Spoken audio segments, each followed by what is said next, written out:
देखिए, जब जब दलित की बेटी मरती है वो देश की बेटी नहीं बन पाती, ये देश का दुर्भाग्य है। दलित की बेटी का क्या दोष है कि उसने एक ऐसी कोख से जन्म ले लिया कि जो तुमने व्यवस्था बनाई थी वो उसमें जन्म ले ली, उसका क्या दोष है? जो अपने आप को सर्वोच्च मानते हैं, जो ठाकुर दलितों को मार रहे हैं, वो ठाकुर भी ये समझ लें कि ब्राह्मण ने उनको भी अपने से नीचे रखा है। देखिए, जाति एक ऐसा जहर है जो अंदर तक नसों में बिठा दिया है। जीते जी तो रहता ही रहता है, मरने के बाद भी मतलब शमशान घाट तक जाता है। जाति कभी नहीं जाती, जन्म लेने से लेकर मरने तक नहीं जाती। तो जहाँ जन्म लेते हैं वहाँ से लेकर के जहाँ शमशान घाट में जिनको जलाया जाता है, फूंका जाता है, अंतिम संस्कार किया जाता है, वहाँ तक ये जाति को बनाए रखना चाहते हैं। और जातिवाद की जो प्रैक्टिस कर रहे हैं लोग, ये देश और इंसानियत दोनों के लिए बहुत घातक है। मैं तो कहूँगी कि आप इस जाति के लिए जिन इंसानों को मारते हैं, एक बार जरा अपने दिल पर हाथ रख के पूछिएगा, क्या वास्तव में जाति इतनी ज़रूरी है कि इंसानियत पीछे छूट जाए? क्या बाकी में इंसानियत इतनी छोटी रह गई है कि जातिवाद इतना बड़ा मतलब भयंकर उसका दाना बन चुका है कि वो तुम्हें निगले चला जा रहा है, तुम्हारी इंसानियत को भी खाए चला जा रहा है? तो यही बात यहाँ तक मैं कहना चाहूँगी कि देखिए, जातियाँ किसी शैतान ने बना दी और आप उनको मान करके आपस में भाईचारा मत तोड़िए, देश की एकता को मत बर्बाद करिए, आपस में एक साथ रहिए। ये लोग जातियों को इसलिए चाहते हैं कि आप इकट्ठे ना हों, आप बिखरे रहें। और केवल 3% लोग जो अपने आप को सर्वोच्च मानते हैं, जो ठाकुर दलितों को मार रहे हैं, वो ठाकुर भी ये समझ लें कि ब्राह्मण ने उनको भी अपने से नीचे रखा है। अगर वो ऊंचा मानते हैं खुद को, तो मैं ये उनसे पूछना चाहती हूँ, क्या ब्राह्मण ने ठाकुर को अपने बराबर रखा है? नहीं रखा, उसको भी एक कदम नीचे रखा है ताकि वो उसका शोषण और उसका दमन करता रहे। लेकिन ठाकुरों की पूजा हो रही है उत्तर प्रदेश में, योगी साहब का मंत्री बना दिया रिपोर्टर ने। यहाँ पर जब जब पूजा हुई है तब तब उस आदमी के ऊपर उसकी बर्बादी का जो एक दूसरी लाइन है वो शुरू हो जाती है। तो जो उनके भक्त हैं वो उनको जीते जी बर्बाद कर देना चाहते हैं। ये भक्त नहीं है, ये उनके दुश्मन है। अगर किसी आदमी को खत्म करना तो मंदिर बना दो। हम डॉक्टर अम्बेडकर के मंदिर बनाने पे क्यों खिलाफ रहते हैं? क्योंकि हम नहीं चाहते डॉक्टर अम्बेडकर मंदिरों में विराजमान हो, हम चाहते हैं डॉक्टर अम्बेडकर दिमागों में हो, दिल में हो, किताबों में हो, विचारों में हो, जीवन में हो। तो इसलिए वो तो उनके अनुयायी जो बन रहे हैं, उनके भक्त बन रहे हैं, उनके चेले चपाटे। देखिए, ये वही भटके हुए दलित हैं जिनको अपने बाप का पता नहीं है।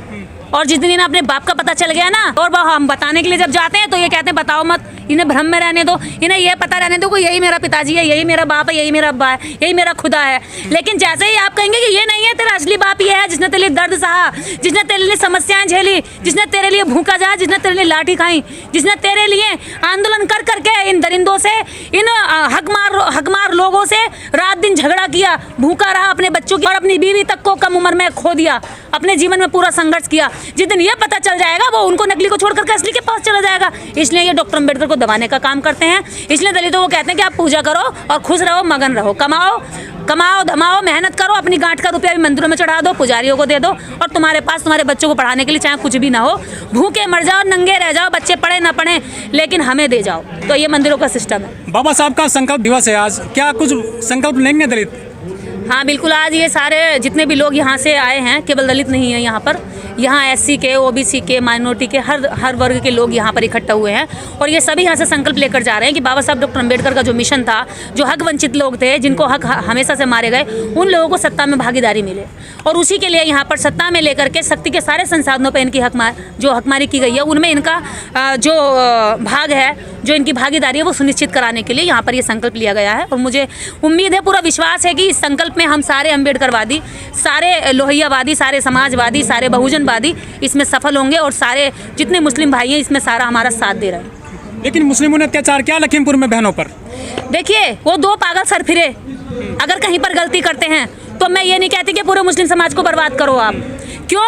क्योंकि किसी भी मुस्लिम संगठन ने, किसी भी मुस्लिम समुदाय ने, किसी भी मुस्लिम लीडर ने उन बदमाशों का साथ देने के लिए कहीं पे कोई सभा नहीं की।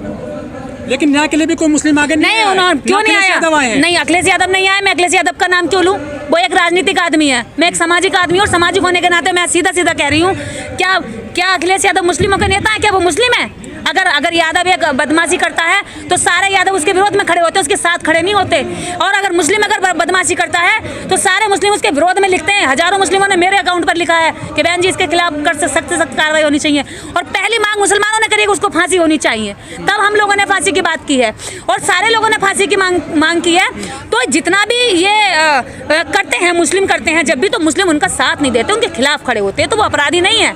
अगर जो अपराधी उसको सजा दो, उन्होंने सीधा सीधा कह दिया। लेकिन जातिवाद में जब भी अपराध होता है तब जातिवादी लोग कहते हैं कि नहीं नहीं ऐसा नहीं हुआ है। वहाँ पर जो घटना हुई, जो नागौर की घटना हुई, उसमें उन्होंने कहा कि भाई वो बहुत गरीब है, बेचारा है, बहुत दयनीय स्थिति है उसकी, और उसको कोई सजा ना दी जाए। तो उसको बचाने की कोशिश की गई, लेकिन यहाँ पर किसी ने बचाने के लिए कोई कार्यक्रम नहीं चलाया। लेकिन मोमबत्ती लेके भी कोई न्याय निर्भया की तरह इस मामले में। देखिए, जब जब दलित की बेटी मरती है वो देश की बेटी नहीं बन पाती, ये देश का दुर्भाग्य है। दलित की बेटी का क्या दोष है कि उसने एक ऐसी कोख से जन्म ले लिया कि जो तुमने व्यवस्था बनाई थी वो उसमें जन्म ले लिया? उसका क्या दोष है?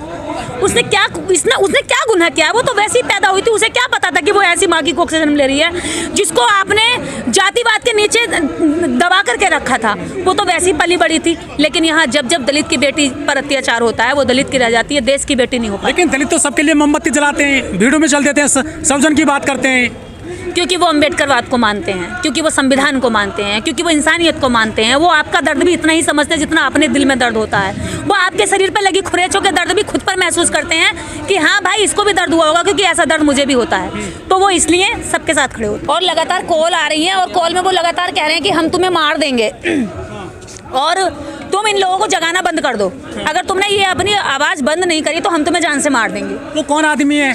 देखिए, मेरे पास जितने भी कॉल आए हैं, कभी कोई कहता है कि मैं रविंद्र ठाकुर बोल रहा हूँ, कभी कोई कहता है कि मैं जोगेंद्र पांडे बोल रहा हूँ, तिवारी बोल रहा हूँ। और मेरे खिलाफ जो भी एफआईआर कर गई हैं वो भी तिवारियों ने की हैं, मतलब शुद्ध ब्राह्मणों ने की हैं, चित्त पावन ब्राह्मणों ने की हैं, जो बड़े बड़े ब्राह्मण बोलते हैं अपने आप को। एफआईआर कहाँ हुई है? मेरे खिलाफ एफआईआर मुरादाबाद में हुई है और अभी साइबर क्राइम में भी मेरे खिलाफ एफआईआर की गई है। क्या क्या आरोप लगाया है? क्या आरोप ये है कि मैं वो कहते हैं कि हमारी धार्मिक भावनाएं आहत हो गई हैं। अच्छा। और धार्मिक भावनाओं के लिए हम जब पूछते हैं कि किस वजह से हुई है, तो उन्होंने कहा कि आपने सरस्वती के पिता का नाम क्यों पूछा, आपने सरस्वती के पति का नाम क्यों पूछा, आपने सरस्वती जी की डिग्रियां क्यों पूछी?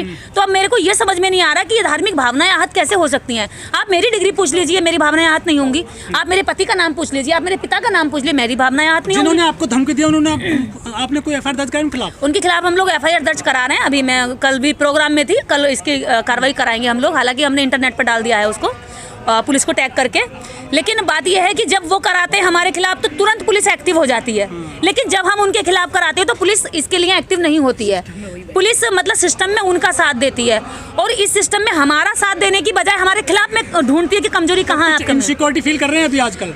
देखिए, इनसिक्योरिटी कैसे फील नहीं होगी? कोई कह रहा है कि आपको घर में घुसकर गोली मारूंगा, तू जहाँ है तू मुझे बता, मैं ढूंढ रहा हूँ, तेरे नंबर को ट्रेस कर रहा हूँ और तुझे मैं छोड़ूंगा नहीं, और मैं तुझे मारकर फांसी पर चढ़ने को तैयार हूँ।